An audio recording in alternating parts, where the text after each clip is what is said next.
آج 3 ہمارے ایجنڈاز تھے فوڈ ڈپارٹمنٹ کے اور تینوں بہت ہی امپورٹنٹ. ایک تھا جو نیشنل ویٹ پالیسی ہے جو فیڈرل گورنمنٹ کی ایک باڈی ہے جس کو پرائم منسٹر چیئر کرتے ہیں اور چاروں صوبوں کے سیکرٹریز, چیف سیکرٹری اور وزیر اعلیٰ بھی شامل ہوتے ہیں. دوسری ہماری تھی ڈیجیٹلائزیشن آف فوڈ ڈپارٹمنٹ اور تیسری ہماری تھی کہ ہورڈنگ کے خلاف جو ذخیرہ اندوزی ہے اس کے خلاف کریک ڈاؤن.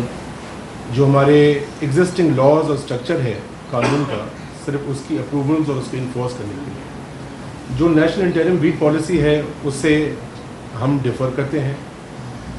سندھ کے پاس اپنا مینڈیٹ ہے, اب صوبے اٹانومی رکھتے ہیں اپنی, اور اس کے کافی ایسے ڈفرینٹ پہلو ہیں جس پہ ہم متفق نہیں ہیں ود دا فیڈرل گورنمنٹ, اور یہ ہم ان کو باضابطہ طور پہ ان رائٹنگ یہ چیز سبمٹ بھی کریں گے اور ایک کنسنسس ڈیولپ کریں گے کہ جس میں ہمارے گروورز اور فارمرز کو فائدہ ملے کہ جو کہ ہمارے پاکستان پیپلز پارٹی کی پالیسی رہی ہے اور چیئرمین بلاول بھٹو زرداری کی انسٹرکشنز ہیں. انفارچونیٹلی فیڈرل گورنمنٹ کی کیونکہ still a confidential document national wheat policy, تو اس پہ میں مختصر بات کروں گا, پر ہم پہلے فارمرز رکھتے ہیں, اسی لیے ہم نے منیمم سپورٹ پرائس ہماری ویٹ ریلیز پہ بھی رکھی, پروکیورمنٹ پہ بھی رکھی, اور جو بھی ہمارے ٹارگیٹس اور انسینٹیوز ہوتے ہیں چاہے وہ ایگریکلچر ڈپارٹمنٹ کے ہوں, ایکسائز اینڈ ٹیکسیشن کے ہوں, ٹرانسپورٹیشن کے ہوں, تو we keep the public first. We do not believe in complete privatization. Government کو ہم ایک میجر پلیئر اور میجر رول کے طریقے سے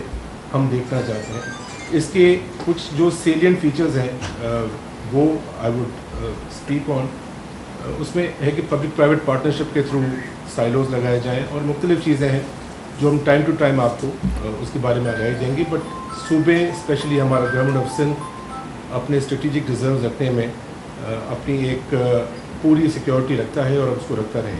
سیکنڈلی آپ کو پتہ ہے اور ہم نے اس کو بہت پبلک کیا ہے, اسی ہال میں بیٹھ کے with the support of the senior minister ہم نے یہاں پہ ہماری ویٹ پروکیورمنٹ پالیسی اناؤنس کی تھی, اور الحمدللہ with the grace and kindness of Allah we are short of our targets and we ایڈمٹڈ.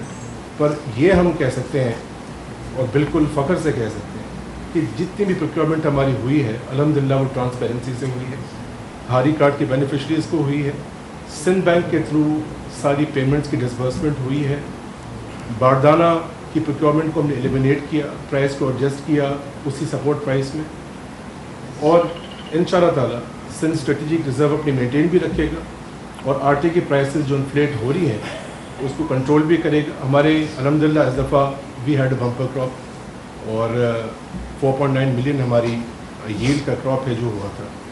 But the issue is کہ we still face artificial shortages ہمارے صوبے میں, اور یہ ایک یقیناً ایک گرو ہے, ایک نیکسس ہے, نیٹ ورک ہے جس کے ذریعے آرٹیفیشل شارٹیج کریٹ کی جا رہی ہے. اور اس فورم کے ذریعے سندھ کیبنٹ نے فیصلہ کیا ہے کہ ہم ہورڈنگ اور ہورڈرز کے خلاف سخت ترین ایکشن لیں گے. اس کا قانون موجود ہے اور قانون کافی واضح اور اوپن اینڈیڈ ہے, گورنمنٹ کو کمپلیٹلی انٹائٹل کرتا ہے کہ وہ کریک ڈاؤن کر سکتے ہیں. آج انشاءاللہ تعالی ہماری ایک فالو اپ میٹنگ ہے چیف سیکرٹری اور لا منسٹر کے ساتھ, and we will start the crackdown. صرف جو ہاؤس ہولڈ کے یوز کے لیے آٹے کی کنزمپشن ہے نان کمرشل وہ الاؤ ہے. جو ٹریڈرز اور فلاور ملز ہیں اس کے کوئی بھی ایک ایسی واضح کوئی فائنل کنفرمیشن نہیں ہے کہ کوئی کتنی گندم ذخیرہ اندوز کر سکتا ہے. آئیڈیلی فلاور ملز اتنا ہی رکھنا چاہیے اسٹاک اپنے پاس جتنا وہ کرش کر کے مارکیٹ میں سپلائی کر سکے. تو انشاءاللہ تعالی ہورڈنگ کے خلاف آج سے ہی آپ سخت ایکشن دیکھیں گے, اور آرٹیفیشل شارٹیج کریشن جو ہو رہی ہے اور اس کے خلاف سخت کریک ڈاؤن ہوگا. جو بھی کرپٹ ایلیمنٹ اس میں انٹروین کرے گا دے ول